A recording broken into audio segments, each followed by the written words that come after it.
terpisah jauh dengan orang tuaku.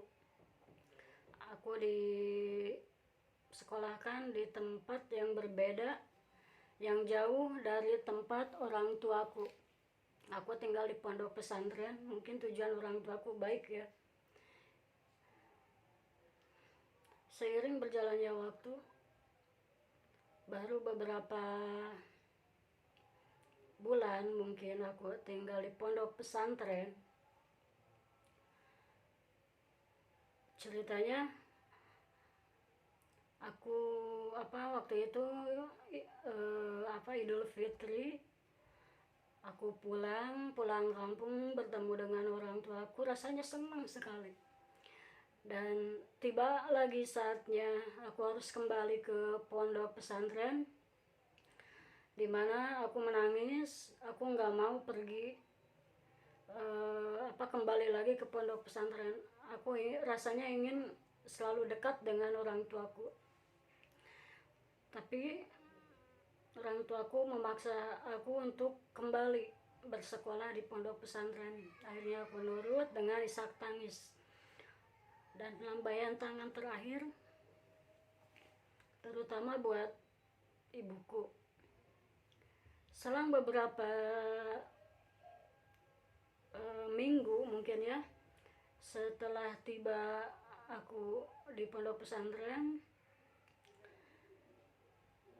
dari lambaian tangan terakhir itu, saat itu aku sedang melaksanakan ujian dan tiba-tiba ada kabar bahwa ibuku meninggal dunia.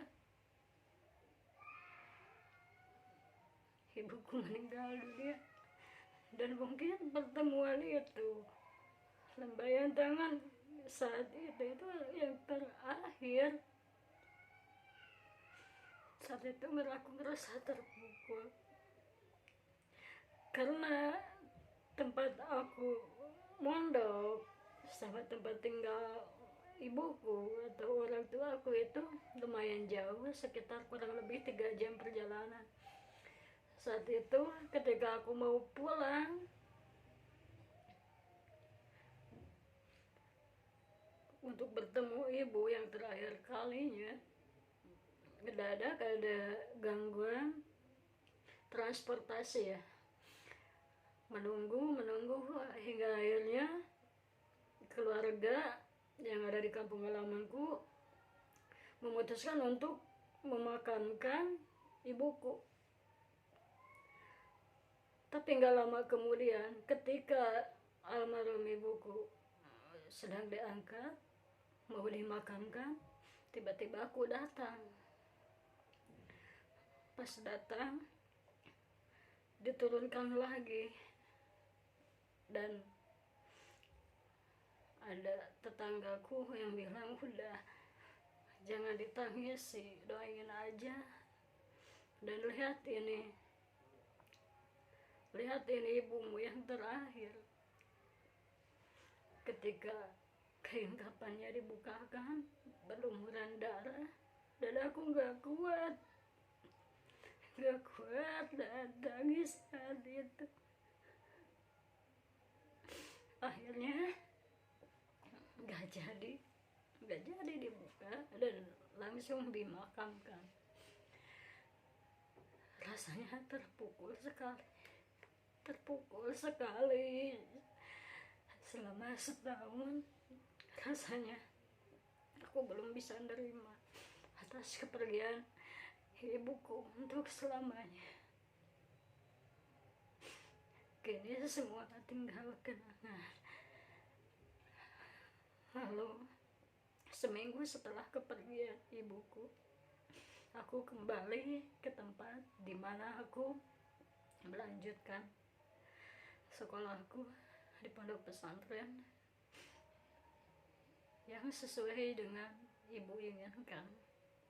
Aku melanjutkan dengan langkah kaki yang tergontahi, ayunan kaki yang benar-benar tanpa arah dan tujuan. Singkat cerita, beberapa bulan setelah kepergian ibuku, aku memutuskan kembali ke kampung halamanku dan melanjutkan sekolah di sana. Sampai akhirnya aku beranjak dewasa, hingga aku kuliah, lalu menikah. Ya, selama itu banyaklah cerita suka duka dalam perjalanan hidupku. Hingga akhirnya aku dewasa, tinggal sendiri dengan ayahku yang saat itu masih ada. Aku